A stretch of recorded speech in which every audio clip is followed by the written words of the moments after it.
Super Mario Galaxy.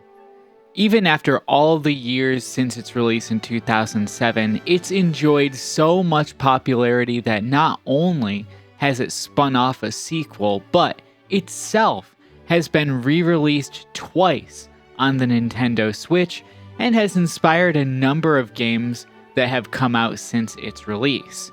It is one of those platform-defining titles for a console, and in such a crowded year for big blockbuster releases like 2007, I think the continued popularity it enjoys serves as proof that it is still a very highly influential game. Now, I'm a Sonic fan. I'm a Sonic fan to the point where, back in its heyday, my brother and I inadvertently managed to pick up every single Sonic game released on the GameCube, and I'm pretty sure we ended up doing the same for the Wii, except for Sonic Riders Zero Gravity. It was during the Wii era, particularly, when it seemed a lot of reviewers and critics couldn't seem to get Super Mario Galaxy out of their minds whenever they discussed the latest Sonic game. I've heard Sonic games like Sonic Unleashed and Sonic Colors especially be compared in some way to Super Mario Galaxy, some even going so far as to suggest Sonic Colors as being a ripoff of Mario Galaxy. Now, I'm not sure I can agree with that. Sonic Colors really is its own beast when it comes to gameplay and its overall design. While there might be some aesthetic similarities between itself and Mario Galaxy, I can't see any real point of comparison, and I think you'd be hard-pressed to find anyone trying to die on that hill. But comparing a Sonic game to Super Mario Galaxy isn't unfounded, and I think the most compelling comparison is Sonic Lost World. Sonic Lost World came out on the Wii U and 3DS in 2013, and the Wii U version was ported to the PC in 2015. This proved to be a shockingly huge departure from what Sonic Team had established in 2008 with Sonic Unleashed, and despite using the same Hedgehog engine, its radically different game design left many to wonder if Sonic Team saw what Super Mario Galaxy and Galaxy 2 accomplished and were aiming to replicate it. Needless to say, if ever there were a Sonic game that would be best fit for the label of ripoff for the gameplay of Super Mario Galaxy, it would be Sonic Lost World, and I think few would disagree.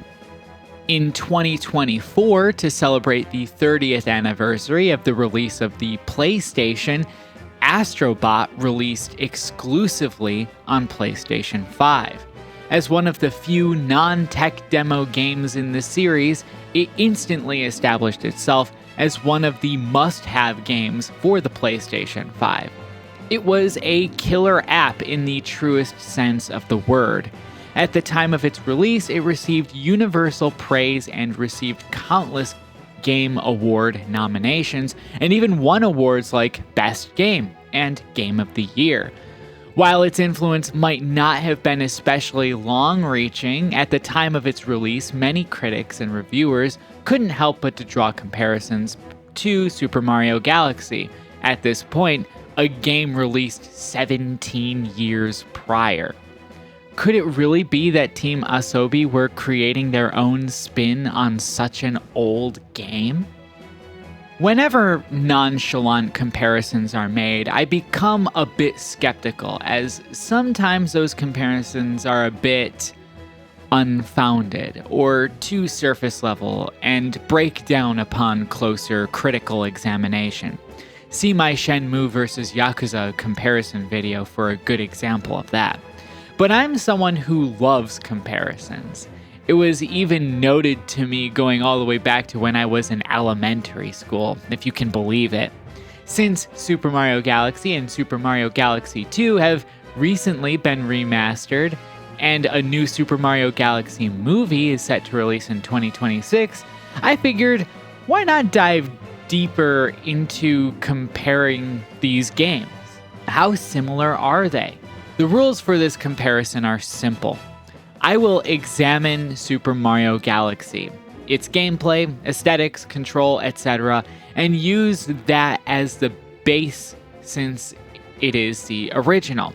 I will then compare it to Super Mario Galaxy 2, Sonic Lost World, and Astro to see how similar they are to Super Mario Galaxy, and what they changed to set them apart or make them unique. I will avoid making qualitative judgments of these games since this isn't a review, but if my opinion of them does leak out, it shouldn't affect the comparison anyway. I played the original Wii versions of Super Mario Galaxy and Super Mario Galaxy 2 on the Wii U, mostly for the sake of consistent video capture quality. I played the PC version of Sonic Lost World, and of course I played Astro on the PlayStation 5 since that's the only platform it's on, and I played it on a base PS5 on a larger CFI unit with the disk drive as opposed to the slim models, if that detail matters to you. Additionally, for Astrobot Capture, it seems that I am having trouble with my capture card. The game runs at a locked 60 FPS, and despite configurations in OBS and for my computer and the PS5 and changing capture devices and the signal chain itself, I've determined that my capture card is the problem. And so the choppy frame rate you might see for Astrobot is not an accurate representation of the game's actual performance. I'll try to see what I can do to remedy this issue for this video, but I will keep this in mind for any future videos where this might be an issue. So with all that preamble out of the way, let's talk about some platformers.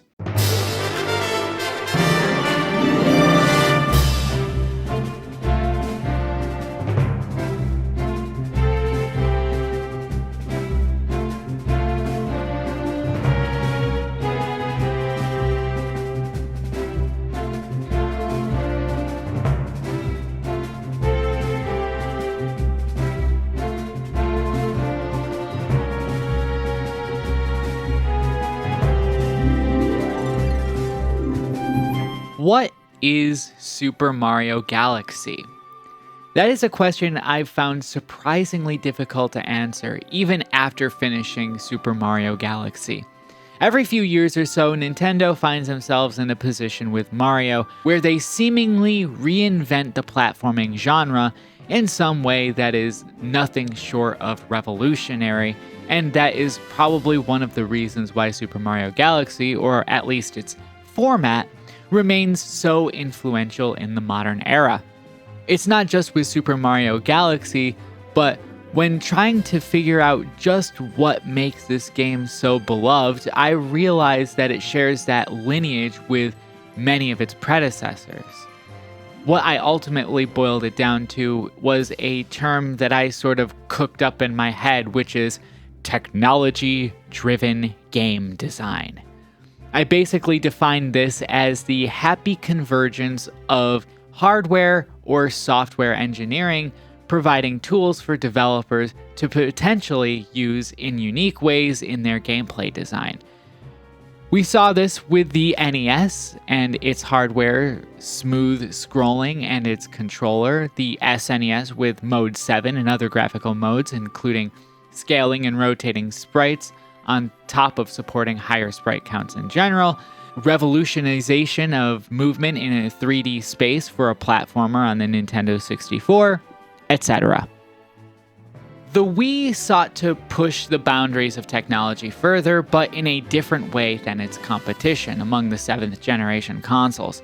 Instead of pushing HD graphics, fast multi-core CPUs, and utilizing the flexibility afforded to developers of fully programmable shaders, Nintendo opted to make more of an iterative upgrade on the GameCube's processing hardware itself, opting instead to go forward with full development on the Wii's control method. While the Wii is not the first console to implement motion controls as a method of interacting with games, it was likely the first console that pretty much required it in a way that was, for the first time, accurate enough to be intuitive and accessible to a broad audience of gamers and non-gamers alike.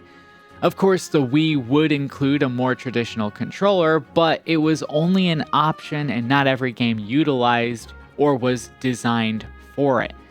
The Wii made it clear that it was betting all its chips on motion controls, and while successful at first, it proved to wear off its welcome pretty quickly. Many would wonder just how a new mainline Mario game might control with this control layout. Judging by the lukewarm opinions many took with the GameCube's only mainline Mario game, Super Mario Sunshine, I'm sure there were some concerns that the sequel would be a disappointment if it forced the motion control input. Well, indeed it did, but Super Mario Galaxy successfully transcended that concern, and while the motion controls of the Wii are still not loved today, Super Mario Galaxy is, almost in spite of the fact that it pushed motion controls as hard as it did. The technology of the motion controllers is only as good as the developers are able to implement it, and that goes with any new technology. Super Mario Galaxy is usually praised for the fact that despite its use of motion controls exclusively, it doesn't use them very heavily. But I think there is a misunderstanding here. Super Mario Galaxy does, in fact, utilize basically the entire suite of motion control technology the Wii offered at the time. I think the misunderstanding comes from reviewers and critics conflating motion control heavy games with Waggle-Fest style games, where developers would arbitrarily force players to rapidly shake the Wii remote for actions that don't really make much sense for what's happening on screen. Motion controls are supposed to enhance players' immersion in games, and the over-reliance by developers at the time on Waggle really gave the Wii's control input a bad name. But none of that changes the fact that Super Mario Galaxy is an example of a game that fully utilizes the Wii's entire suite of motion control technology in gameplay in the most optimal way, and is required for many of the challenges in the game and for progression. This includes the tilt and rotation of the Wii Remote, shaking the Wii Remote and nunchuck, and using the Wii Remote as a pointer. The game also utilizes the Wii Remote's speaker for certain sound effects to provide feedback for the player and certain actions they perform. Super Mario Galaxy is clearly optimized with this control input in mind, and I can't imagine using a dual analog stick setup for something like this. And this is largely thanks to Super Mario Galaxy's inventive level design. Super Mario Galaxy once again introduces Mario's full array of movements he had back in Super Mario 64, including the long jump, which was infamously absent in Super Mario Sunshine. Mario can take care of enemies by jumping on them like always, or he can perform the new spin attack. This is accomplished by shaking either the Wii Remote or nunchuck. This can be used to stun enemies and is usually necessary for combat during boss encounters. The spin attack can also be used to extend Mario's air time to correct inaccurate jumps, or to gain a little more air to reach platforms that might be just out of reach. It can also be used to initiate Mario's ability to skate across ice, or to collect items from just out of reach while underwater. This can give him a slight boost while swimming, and is sometimes necessary for grabbing and swinging enemies in certain combat encounters. This is the central control mechanic of the game, as much as running and jumping.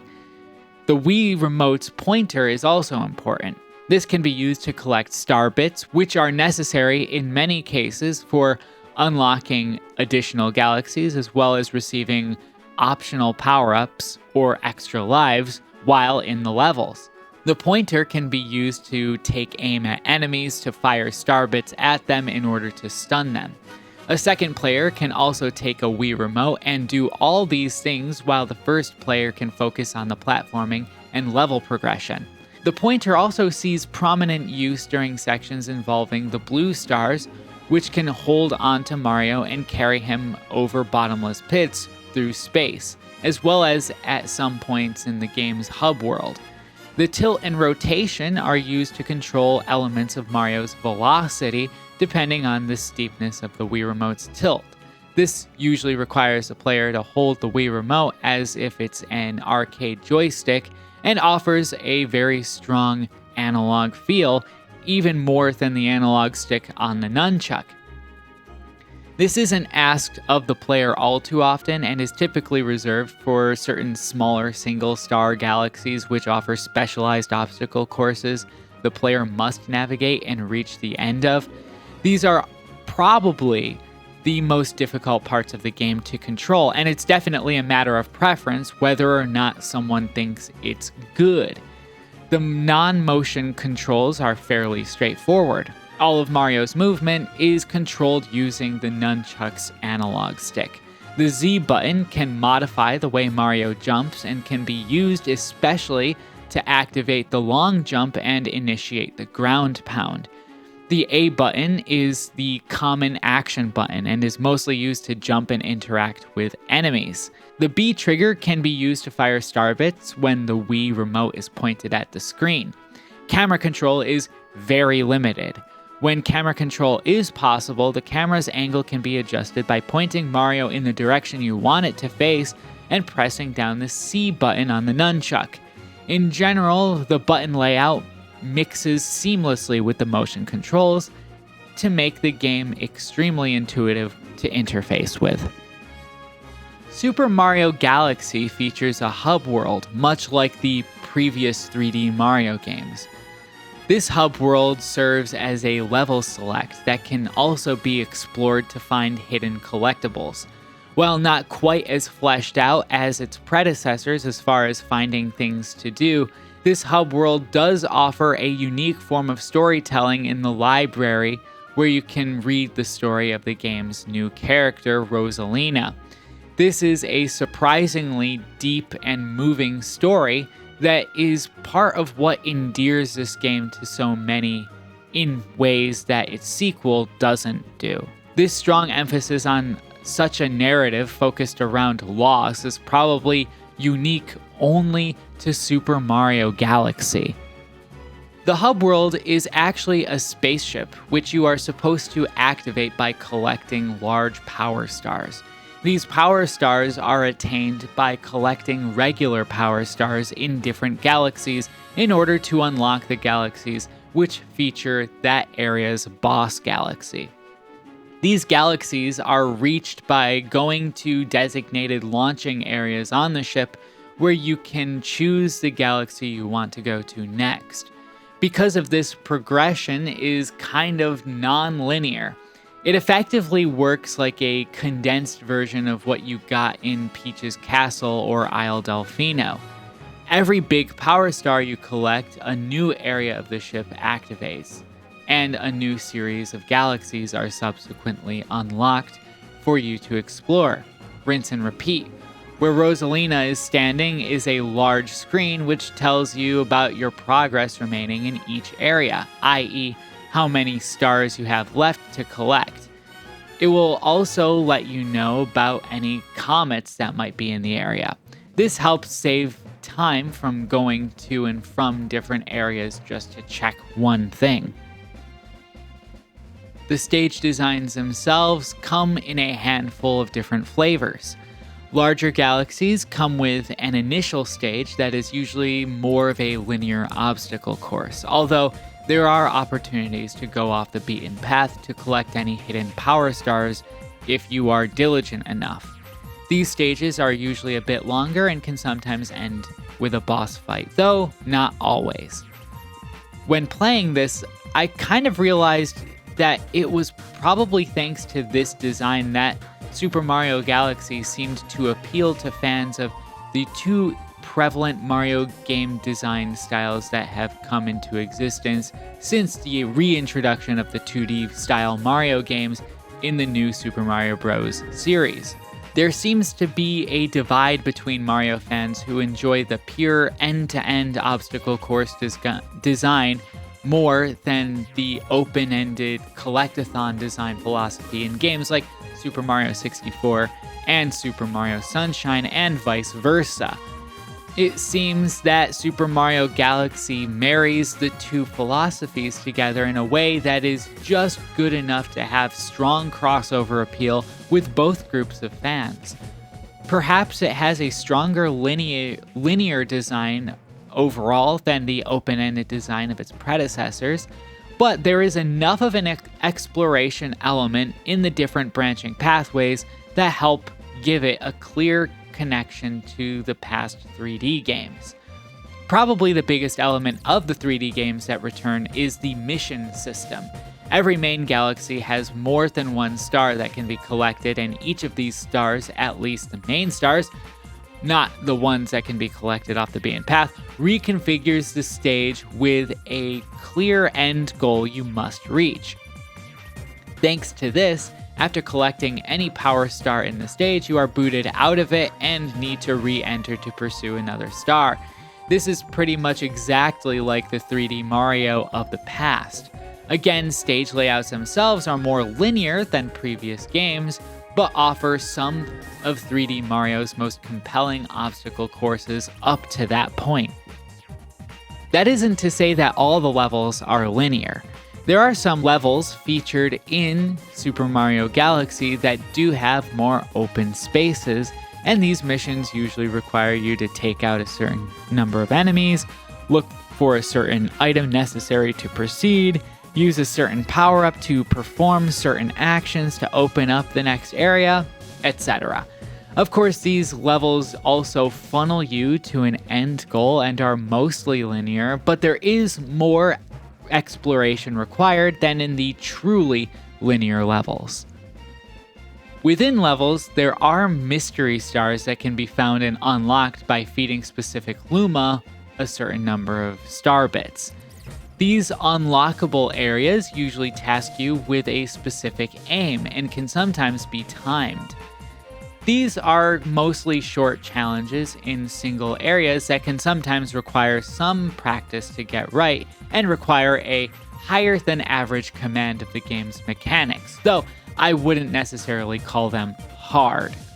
Some of my favorite level types are the ones that require you to use just the Wii Remote and use its tilt and rotation technology to move Mario across a stage.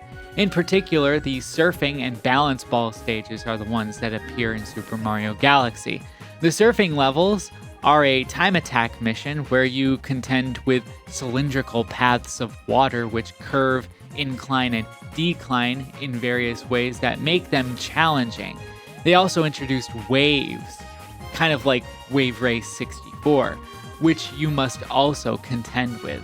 Mastering these stages in particular is very satisfying. If I can just put my own 2 cents here, I think levels like this might get complaints about their control style because many people might expect to be able to get through these stages fairly easily on a first attempt. While Super Mario Galaxy's inherent design is in such a style that it can definitely be possible to successfully finish levels on an initial playthrough for those diligent enough, Super Mario Galaxy's levels aren't necessarily all easy just because it's a Mario game, and I think the issues people might have with the motion controls in these particular levels might come more from expectations about their own performance in the levels more than the levels themselves. They look easy, and they probably would be if they used the analog control, but I can see why implementing the motion controls would make more sense, since it does add a level of challenge that would help set these stages apart from the rest. If they didn't utilize motion controls, after all, how would they be any different from the other stages? There are also some abstract levels, kind of akin to the secret levels in Super Mario Sunshine. These levels are shorter than the regular ones and can sometimes take on a nostalgic theme. As you progress through the game, different color comets start to appear across different galaxies. These end up adding more stars to select levels in every galaxy, which means you can go back to levels you had previously cleared to take care of the extra star that is made available by the appearance of the comet. These comets are temporary, but come back after some interval of time has passed. Different color comets modify the missions in different ways. The Death Comet, for example, requires you to refight the main boss of the stage without taking any damage. The Red Comet asks you to run through the stage within a certain time limit. Comets offer a lot of potential replay value for those who like being given new twists on platforming and combat challenges to test their mastery of the game's mechanics. Upon collecting all of the large power stars, you unlock a final optional area of the spaceship where you can unlock additional stages that offer steeper challenges than the levels previously. These levels can also be visited by comets like the ones earlier. You can also collect green stars, which once collected can unlock Luigi as a playable character. Luigi handles quite differently from Mario and can make some platforming challenges trickier than before since Luigi has significantly less traction than Mario. Power-ups in Super Mario Galaxy are entirely situation-specific.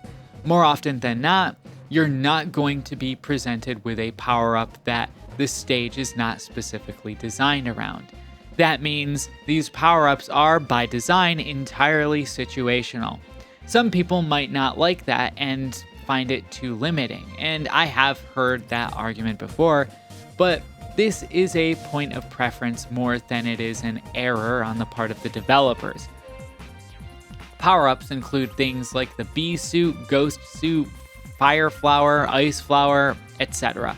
These power-ups serve mostly to supplement Mario's movement in various ways or to allow him to have expanded combat abilities. They can help him fly, create platforms under him, turn water into ice as he stands on it, freeze enemies, burn enemies, and light torches. Fire and Ice Flowers are limited to a timer since their abilities have such potential to make otherwise greater challenges and boss battles too easy. There is also something akin to the wing cap from Super Mario 64 in this game as well, but is mostly limited to a purple coin collection challenge in a spot more closely related to the game's main hub world. It provides an optional star and is the only challenge of its kind in the game. One of the key defining features that informs the basis of Super Mario Galaxy's gameplay design is its camera. I don't know how else to describe it other than that the camera takes on a dynamic yet fixed role. It's mostly fixed in that once it gets into position, it's either not easy or even impossible to change its position. It usually changes positions dynamically based on Mario's movement and where in the level he is. The angles it takes varies widely from taking on a close angle in profile like a side-scroller or super wide angles where Mario appears as a countable number of pixels on the screen and everywhere in between. This is okay, however, since Mario's movement is totally free and his range of movements are fluid enough that they can complement this design as intuitively as one might expect a flagship Mario game would. Super Mario Galaxy's platforming is centered around Mario's fluid and free movement at its core, and so asking the player to relinquish 90% of their control over the camera isn't really so much of a problem, especially given that the level design is also built around the assumption that players will experiment with the open-ended and seemingly infinite possibilities of navigating the obstacle courses they are met with. The motion control technology, while central to the game's direction, isn't the only way technology is being used to drive game design. While not as emphasized in the laundry list of things that makes Super Mario Galaxy a masterclass in game design, it should be noted that despite the Wii's lacking hardware capabilities, compared to its competition in the PlayStation 3 and Xbox 360, Super Mario Galaxy does have some technical aspects that were pretty impressive for and unique to the Wii. Mostly thanks to the engine powering Super Mario Galaxy, its basis in Super Mario 128, and the years of optimization for the Wii's hardware, Super Mario Galaxy's small planets with their complex gravity and physics are one of the main developments that allowed the gameplay and level designs to exist as they are. While maybe not as boundary pushing as something like Crisis, Half-Life 2, Doom 3, Fear, etc., the technology developed for this system plays a key role in the gravity mechanics that power a significant portion of Super Mario Galaxy's levels. So I think at this point I have covered the important parts of what makes Super Mario Galaxy Super Mario Galaxy. So now it's time to assess what its sequel, its ripoff, and its love letter do to either modify or attempt to emulate.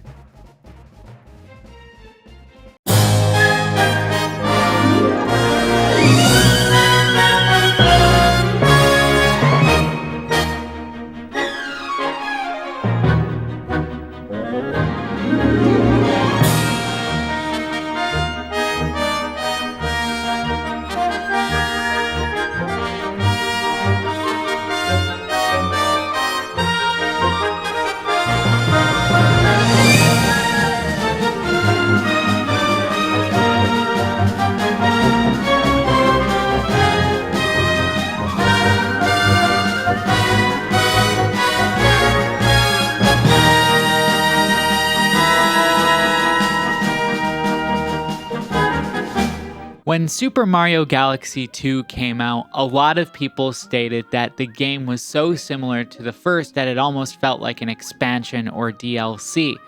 Having played both back-to-back, I can say that it can be a little tricky not to conflate elements of one game to the other, since they are so similar.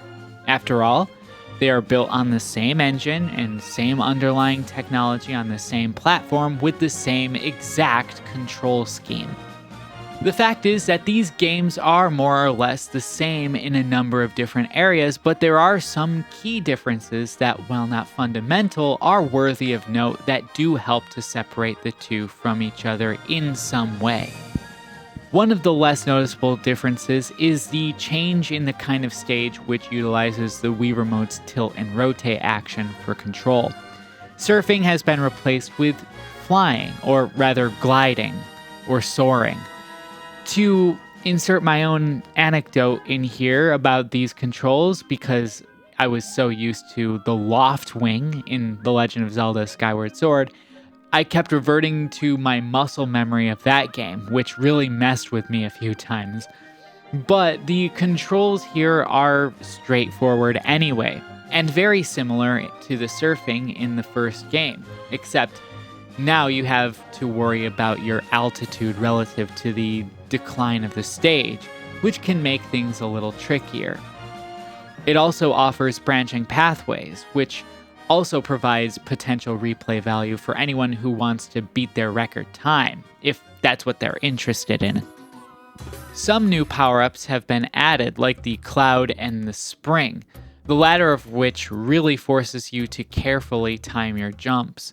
Some of the obstacles involving Spring Mario are some of the most challenging in the entire game, mostly because they cannot be skipped and typically require the spring to progress to the next area. The power-ups that carry over from the first game work exactly the same way as they did previously, with little, if any, discernible changes. Probably the most notable and obvious change from the first game to the second is the addition of Yoshi. Yoshi introduces a number of new ways to interact with the game's world and its enemies.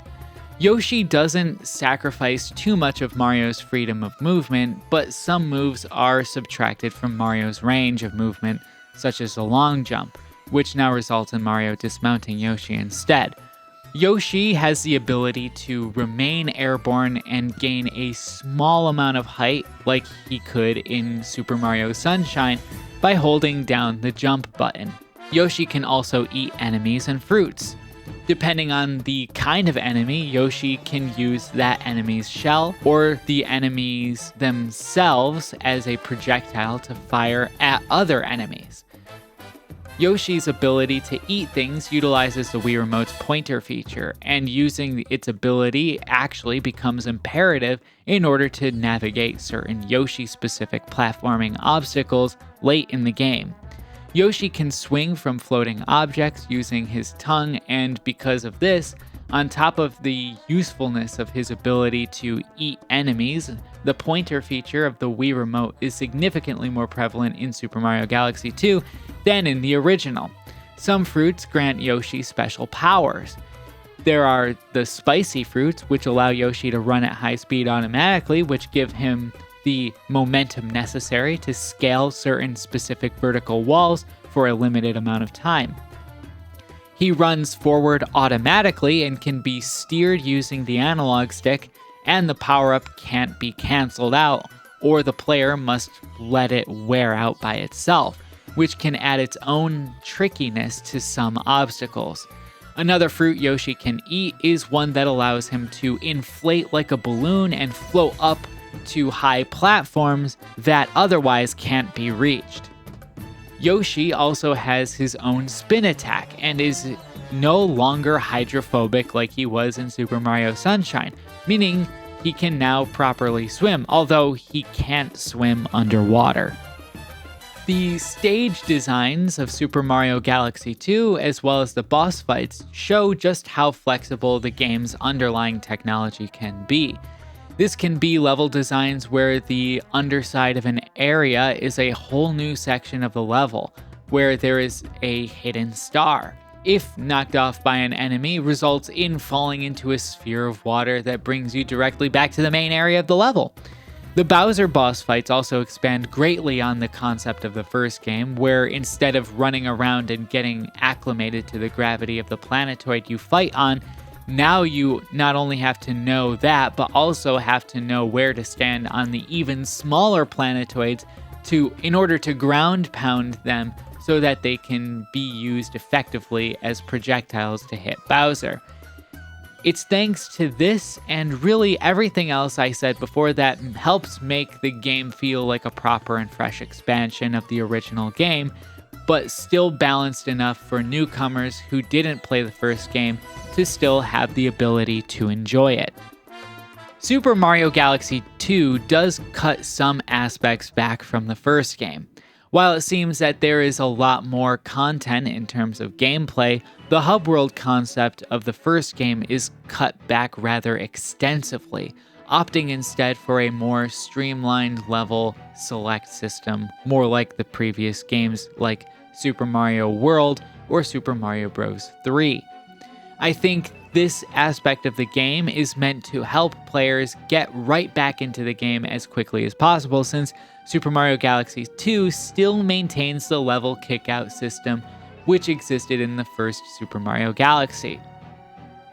There still is a home-based style hub world, but it is much smaller and the exploration is much more limited compared to the first game, though as you progress, the Mario head-shaped planetoid does come to life as you clear more areas and unlock new characters who visit your base. One aspect of the first game that is pretty much deleted entirely is any form of underlying narrative. Apparently, this was a deliberate choice by the team because they felt that Mario should be focused as much as possible on the gameplay mechanics and experience of the player rather than writing stories deeper than what is necessary for the gameplay-centric aim. Also, a minor change from the first game is the fact that the comet system, while retained from the first game, instead is unlocked in previous stages as you progress.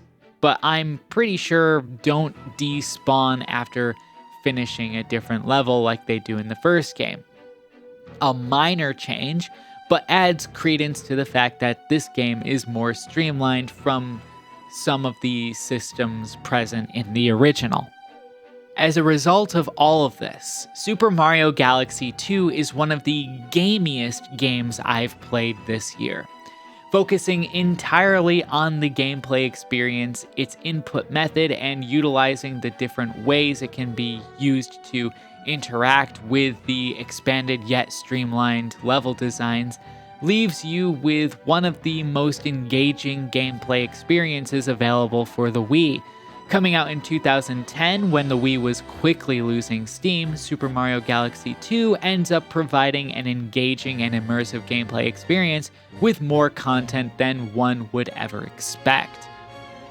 I venture to say that its mechanics, the sheer amount of content, the creativity of that content, and the way it's designed is very much akin to an arcade-style game in some ways, and really left me feeling that this qualifies as a hardcore game.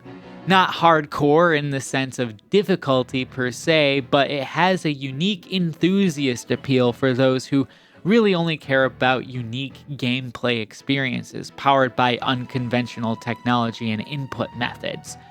It's easy to see how many might consider this to be the better of the two, though I don't really agree with the concept of comparisons determining which is better anyway, but that's another video.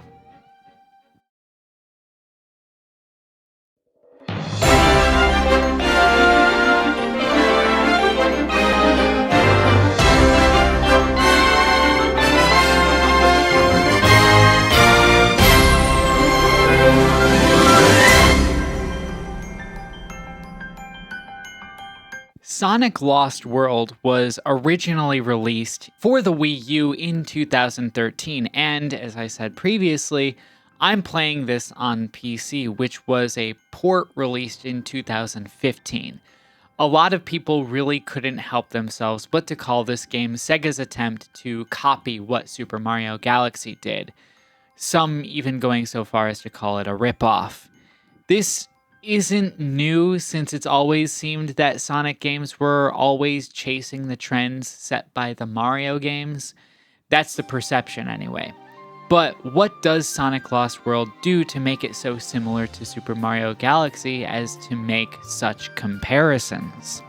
One thing that we need to understand is that Sonic Lost World is powered by a completely different kind of engine than Super Mario Galaxy. Sonic Lost World is powered by Sega's in-house Hedgehog engine, which was first developed for Sonic Unleashed. This is important because this informs a lot of aspects of the game's overall design and the way it handles and feels.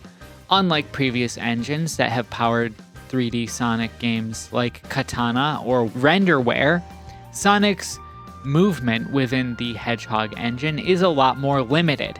The gameplay design of Hedgehog engine games has the camera essentially fixed behind Sonic at almost all times unless it changes to a 2D perspective.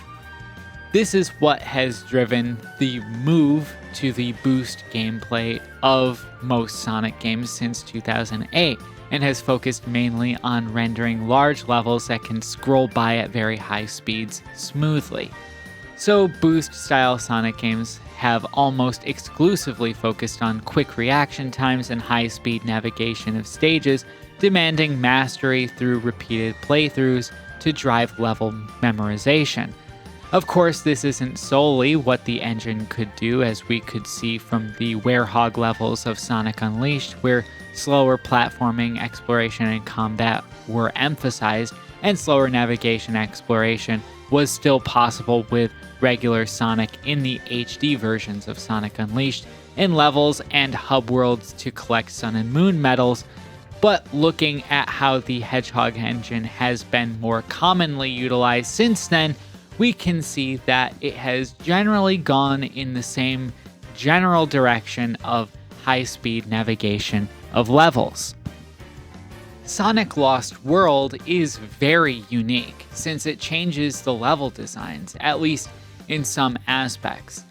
There are a few different kinds of levels, but the ones people often remember the most are the tube levels. These levels are Sonic Lost World's attempt to play around with gravity as a gameplay mechanic, and it is pretty similar to Super Mario Galaxy, but there are some notable differences. These tubular levels are actually pretty similar in design to traditional Sonic games in that navigating Sonic to the underside of a tube or wherever functions essentially like a branching pathway and is usually the means by which certain collectibles or shortcuts can be accessed. These levels are entirely linear. In fact, all the levels here are linear obstacle courses. And while it is still a Sonic game where it is possible to go through these as fast as possible, sometimes it's actually to your benefit to explore a little bit as long as you're aware of your surroundings.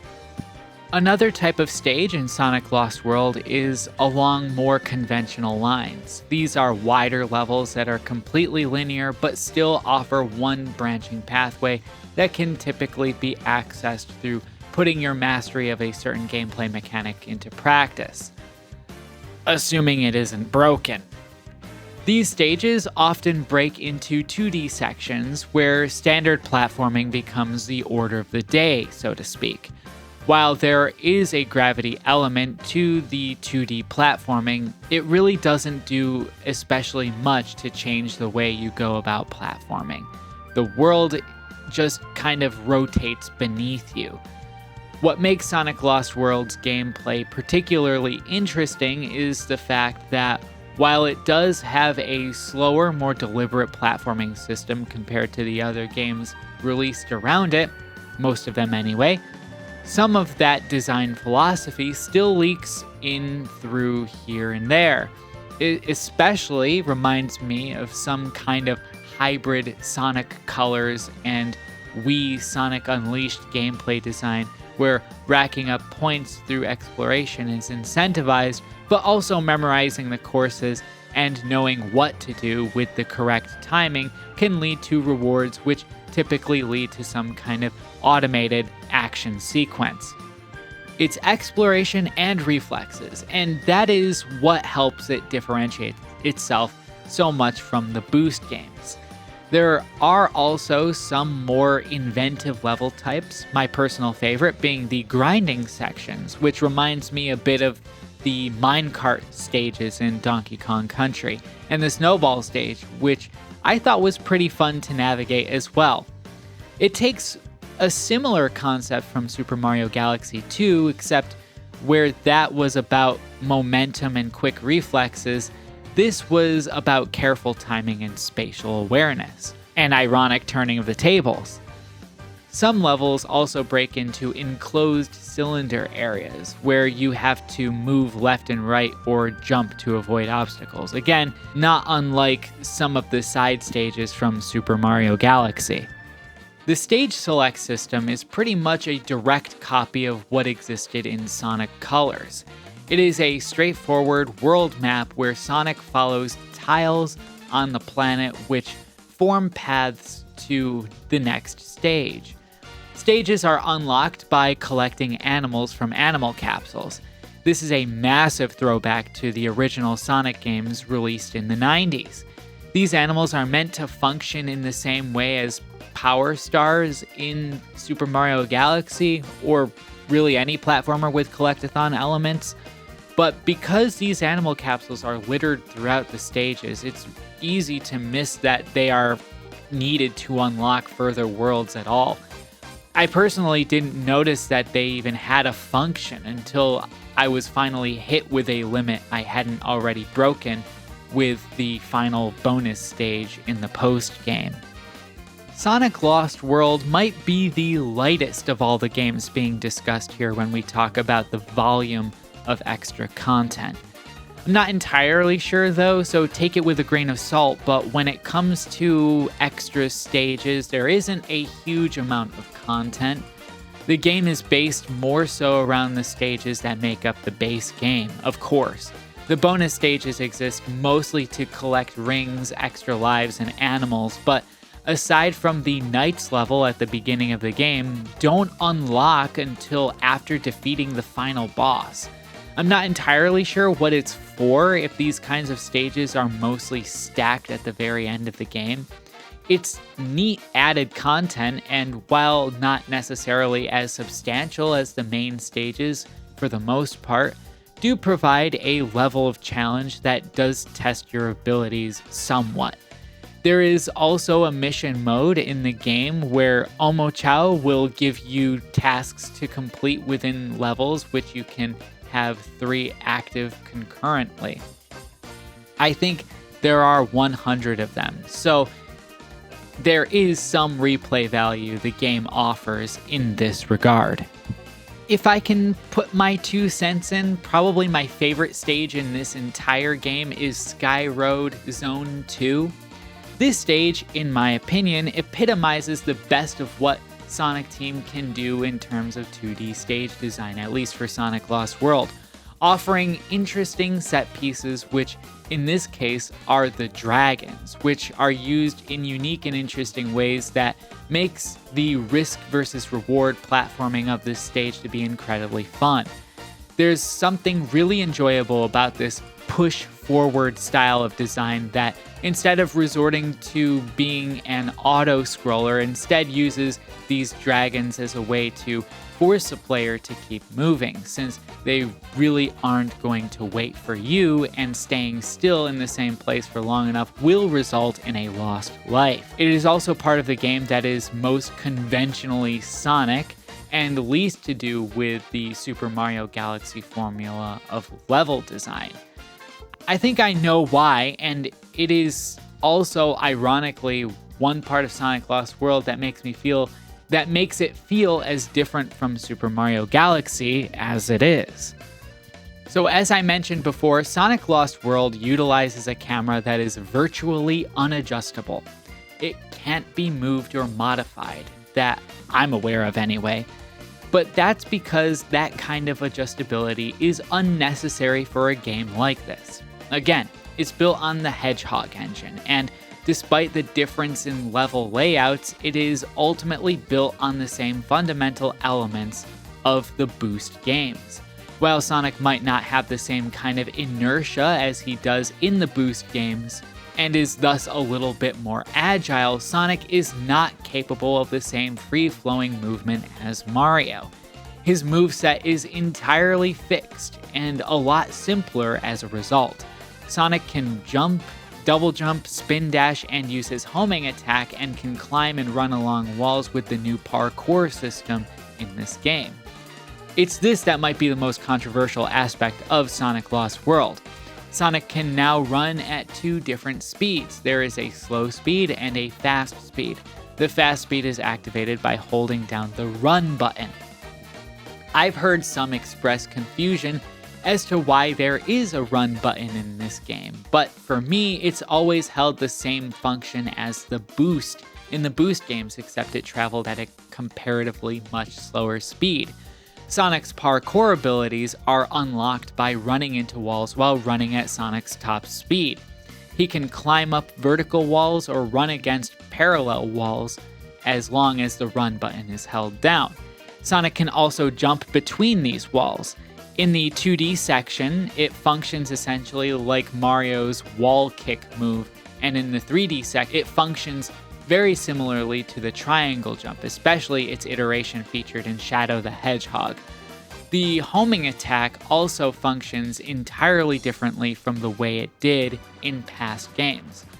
There is still a lock-on system like what was introduced in Sonic Colors, but now the homing attack can lock onto chains of enemies, and when activating it leads to Sonic going into an automated sequence of attacking each enemy in the order which they were targeted. If there is a long chain of enemies, he will hop along all of them as if they were bridging a gap, which is a pretty cool spectacle in some levels where it's possible to do.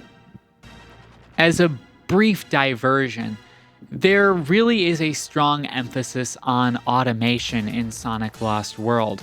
Super Mario Galaxy also has automated sections, but these are more like transitions from one part of a level to another, almost like a loading screen with really impressive visuals. Sonic Lost World's automated sections are less like this. While it does take a good amount of knowledge and skill and memorization to reach those points, once you can, you have the ability to activate these automated sections, which allow you to skip entire sections of levels.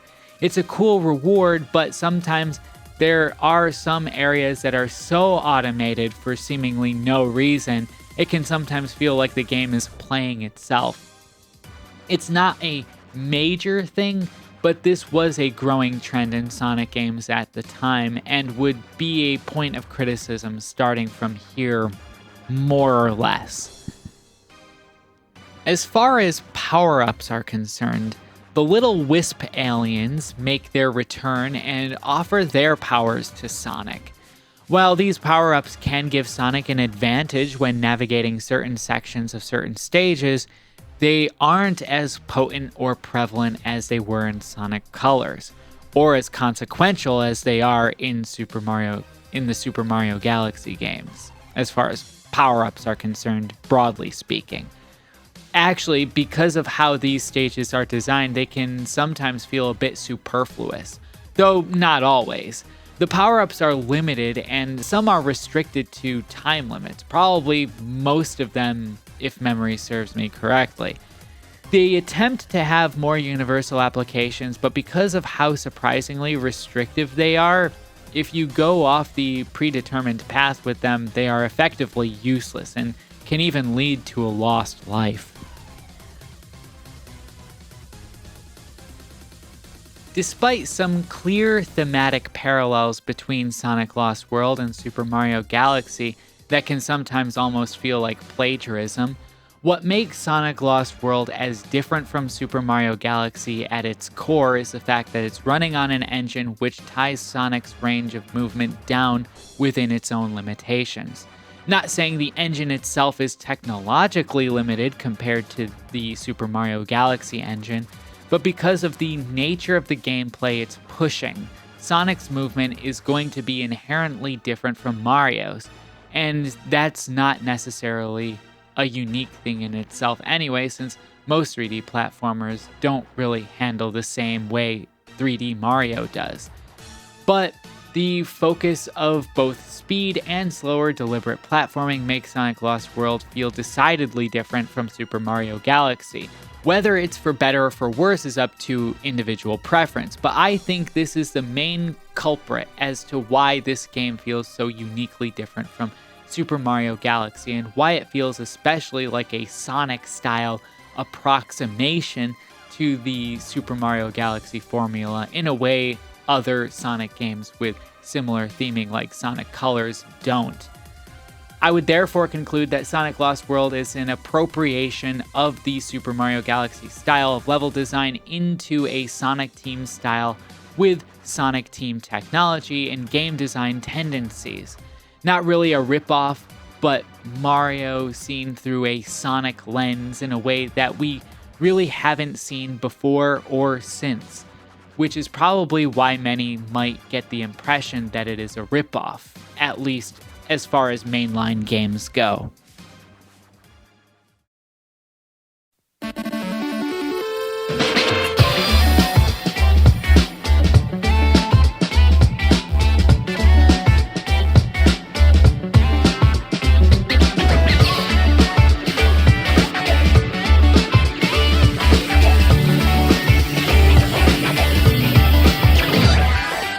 Where do I start with Astrobot?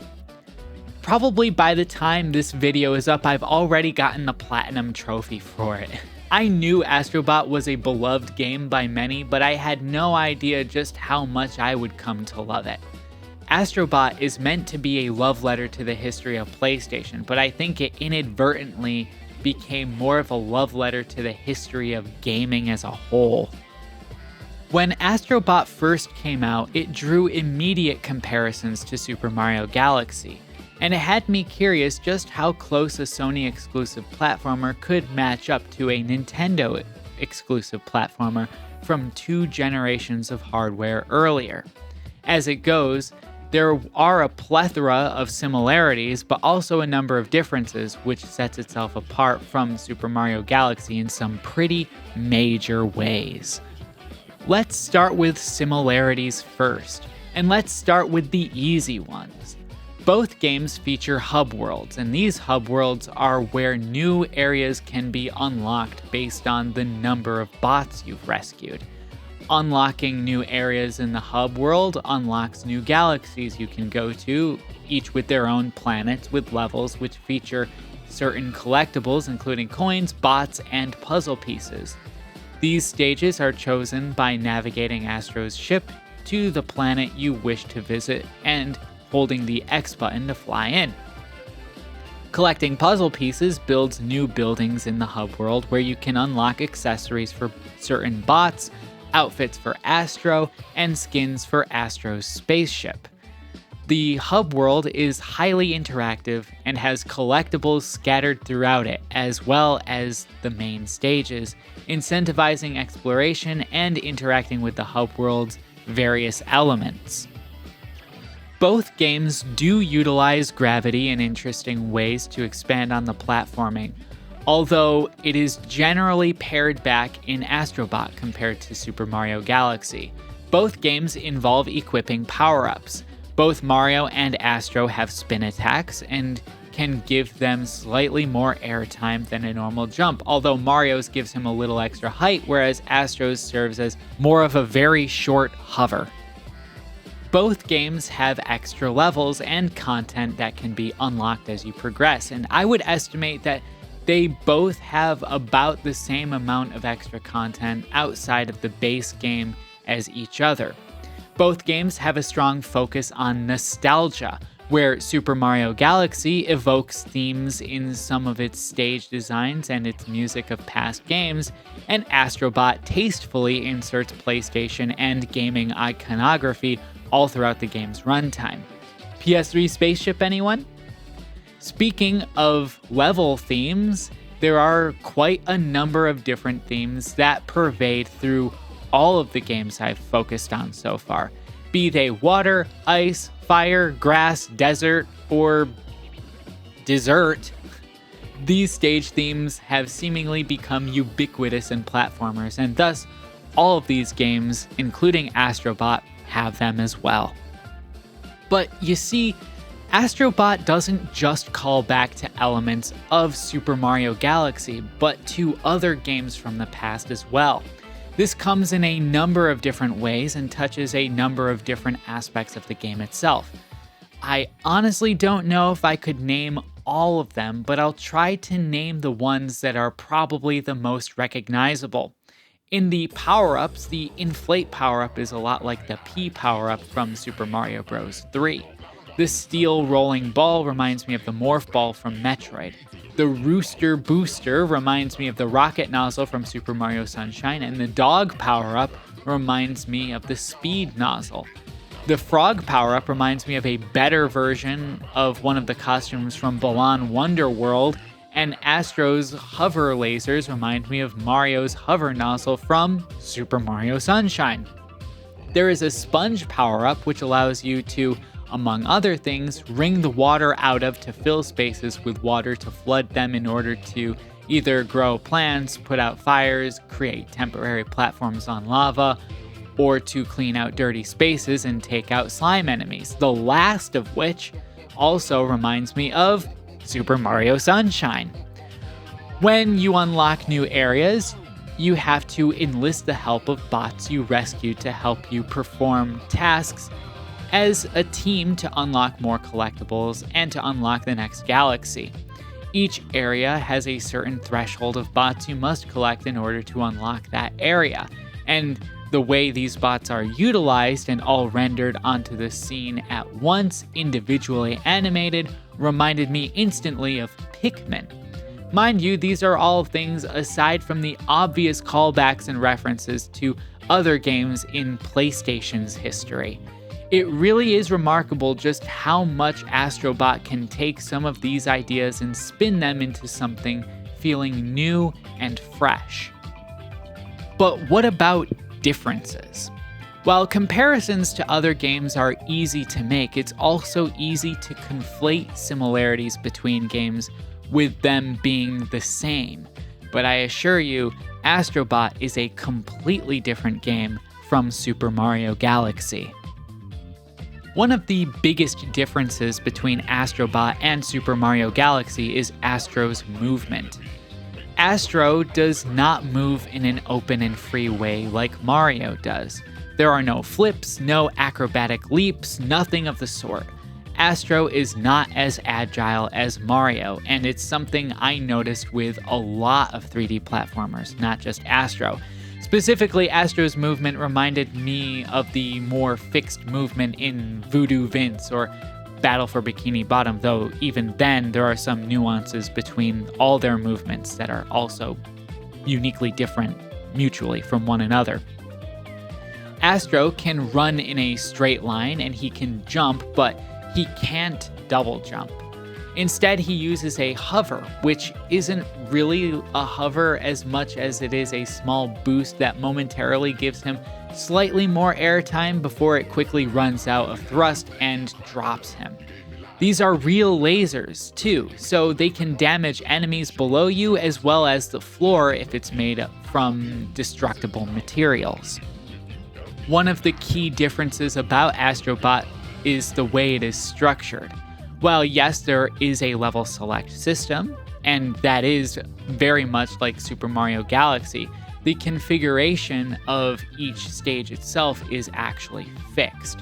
And all of the stages are strictly linear with different forks in the road that generally lead to a collectible rather than serving as a proper alternative pathway to the stage's end goal.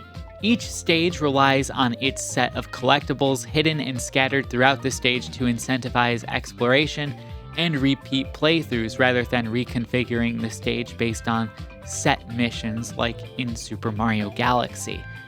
There is also no kick-out system in Astrobot, since multiple bots are scattered throughout the stage and flow along with the stage itself, not necessitating a wholesale reconfiguration of the entire stage itself with collecting a single bot.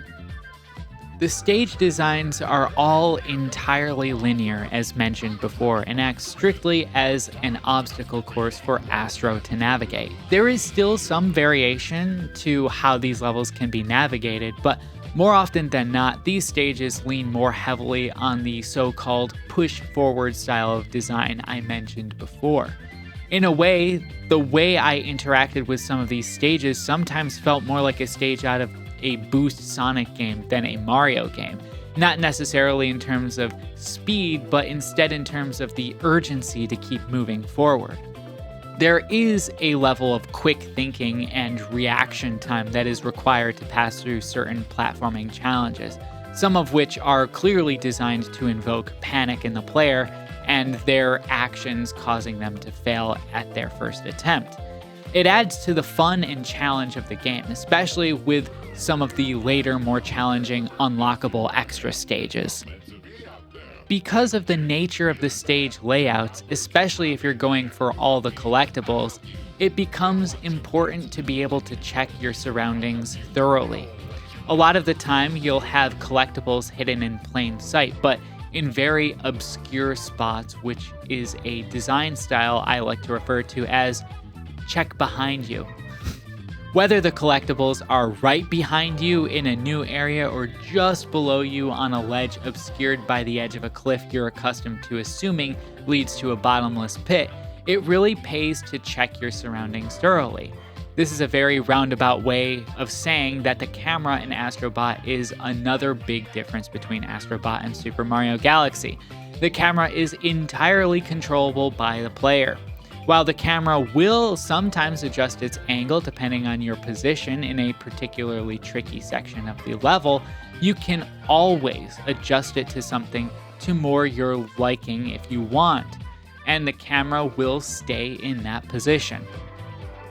That's one of the nice quality of life aspects of Astrobot, owed to the development of 3D platform games over the last 2 decades. This free movement of the camera also opens you up to the ability to look back at the rest of the level once you've reached the end, and this also exposes one of the other major differences between Astrobot and Super Mario Galaxy. Astrobot's level design rarely includes points of no return, which is pretty rare for platformers in my experience. This means that if you missed a collectible and want to try to get it before finishing the level, it's as simple as turning the camera around and retracing your steps back through the level. And since collectibles are ordered in your HUD and in the pause menu to appear in the same order that they do in the level, it's easy to guesstimate whereabouts in the level you have to go back to in order to find it. It's a really cool aspect of Astrobot, and again, rare. I can't think of another linear platformer that offers such a stage design element like that. Power-ups are another thing that on the surface might appear to be a similarity between Astrobot and Super Mario Galaxy, but their application in Astrobot is a little different thanks in large part to the fact that all the stages all appear in one single configuration. Almost every main stage in Astrobot has a power-up that is presented to you at the level's opening.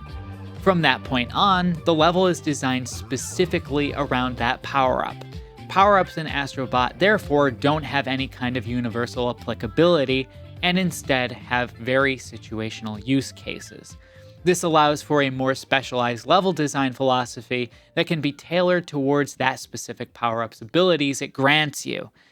This more streamlined design tests the player's skill and understanding of the various ways power-ups can be used in the game, and each within a single galaxy, which have different power-ups. Super Mario Galaxy's stage layout is a little different since different stars for each stage are almost like different missions. They can typically fundamentally change the stage configuration in a way that is necessary for stars to be attainable at all.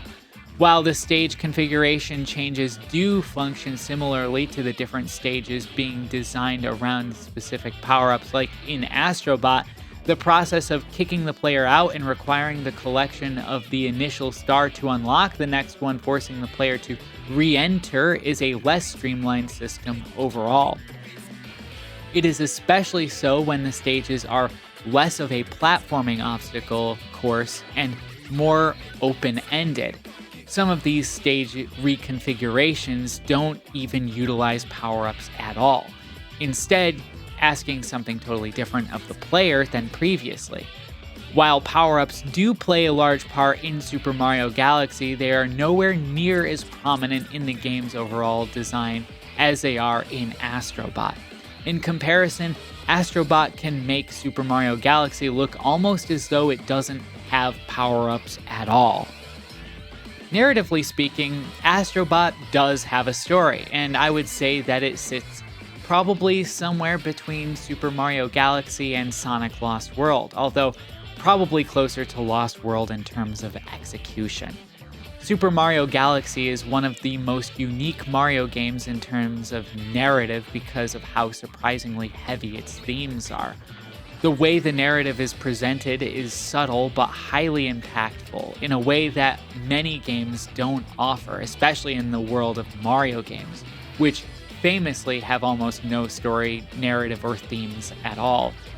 Despite the clear story of Astrobot, the aim of this story is quite different as one would imagine. It's meant to be a celebration of PlayStation history, and so it's cartoonish in its drama and mostly maintains a party-like atmosphere with characters in the hub world and in the stages typically dancing and smiling.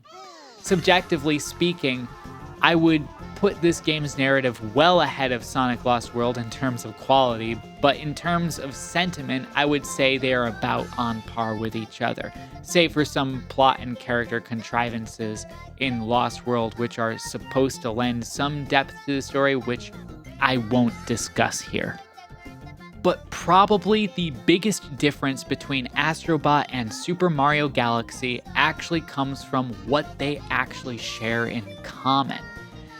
Before, I mentioned the idea of technology-driven game design, and that what I believed helped Super Mario Galaxy feel as special, timeless, and unique as it was thanks to the way it implemented all of the unique aspects of the Wii's technology to create a gameplay experience that couldn't be had anywhere else. Astrobot is exactly the same way.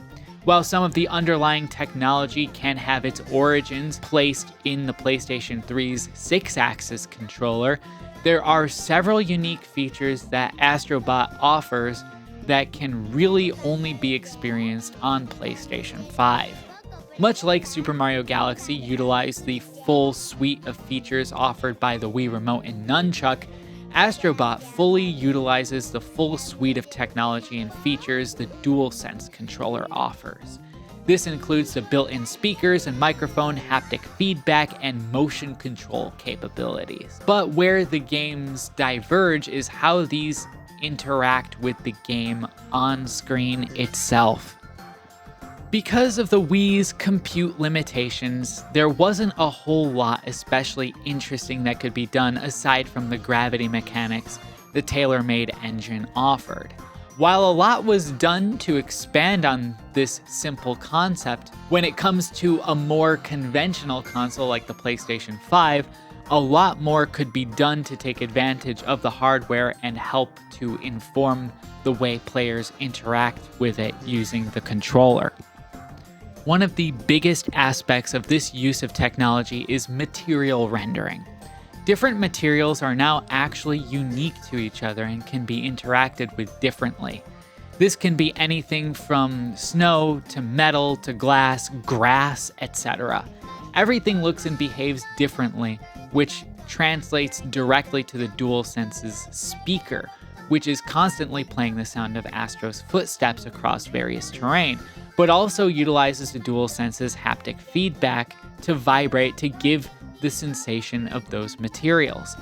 Glass is fragile and breaks from under your feet, so not only can you see it, but you can hear and feel it as well, sometimes being more immediately noticeable than the visual itself. Metallic objects can be gathered using a magnet, and it's easy to tell what the magnet can grab versus what it can't based on the visual of that material. Snow can be deformed, and sand and soil can be occasionally drilled into. Individual objects can have physics applied to them, so even in certain areas where there are countless small objects, they can be tossed around and moved and whatnot as individual objects utilizing realistic physics. Sometimes moving these things around is necessary for uncovering entrances to secret areas that lead you to hidden bots, puzzle pieces, or secret worlds. All of this runs at a very smooth 60 FPS, mind you, even with the introduction of tons of physical objects being thrown around. Power-ups have a different feel in the haptic feedback of the controller, which communicates to the player effectively how to use the power-up without the need of a dedicated tutorial and pop-ups, although pop-ups do exist. Thanks to the technology provided in the controller, how one interacts with these power-ups can be understood just by the feel of it. Fluid physics is another key component of Astrobot. The simulation of flowing liquids has been a technical showcase for 3D-capable console hardware since at least the PlayStation 2, but has usually been relegated to tech demos and normally foregone entirely, save for some games which could utilize the SPEs in the PlayStation 3's cell processor.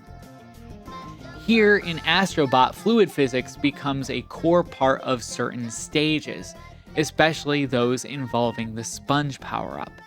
The liquid physics are realistically applied in ways that inform level designs and combat with enemies, be it using spouts of water to flow up to higher levels, or by squeezing water out of a sponge to douse enemies in water in a similar way one might remember dispatching enemies from Super Mario Sunshine. Again, motion controls are also a huge part of the game as well.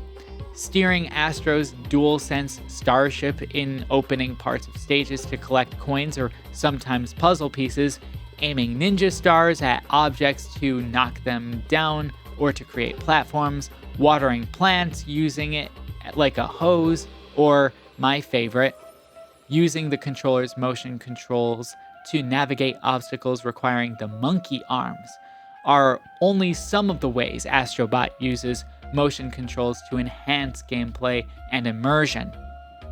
The Astrobot series of games have always been ways to demonstrate what is possible on its native hardware, but Astrobot itself is the first full-length game to truly expand on those concepts introduced in Astro's Playroom, and to use them to their fullest possible extent. The sheer variety of ways this technology is utilized gives Astrobot a fundamentally different feel from Super Mario Galaxy, despite the fact that both of these games are the poster child for their respective platforms in demonstrating the technical capabilities of their respective platforms. Ironically, their biggest similarity is what contributes to what makes them so different from one another. And so, here we are, at the end of the video where I give my overall conclusion to the comparisons between these four games. It's probably obvious that Super Mario Galaxy 2 shares the most in common with Super Mario Galaxy. That shouldn't come as a surprise since they are both the same platform and underlying technology. There are some differences that do help separate the two and that do lend them mutually unique experiences to one another, but they are most similar to each other. Sonic Lost World is in a weird middle ground where one foot is firmly planted in the level design concept of Super Mario Galaxy, where the other is firmly planted in the boost-style gameplay of the Sonic games that had long since been established up to that point. This half-and-half aspect of the game definitely owes credence to the idea that it is an attempt to rip off Super Mario Galaxy, but I don't really believe it was meant to be a one-to-one copy, as the rip-off terminology implies. I think this was a selective adaptation of different design concepts from Super Mario Galaxy, which was adjusted to fit within the Hedgehog engine framework, which ultimately delivered mixed results in terms of execution. This is mostly thanks to the seemingly equal emphasis of exploration and arcade-style reflex-driven gameplay, which are inherently incongruent to one another. It's an interesting set of ideas, however, and some of them are really fun, especially when only one of those two aspects are emphasized per stage. In all, it feels less like a straight-up rip-off and more of an approximation of what a Super Mario Galaxy game might look like with Sonic-style gameplay. Ironically, I believe that Astrobot pulls exactly that off more effectively.